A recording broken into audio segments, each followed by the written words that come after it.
Ay,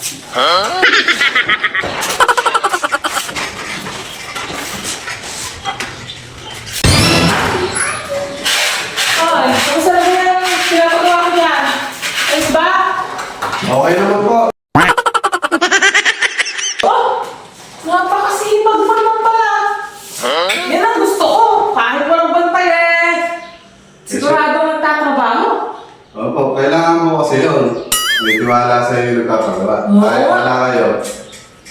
Bumibira pa rin po ako dito sa pinagagawa niya. Ayos.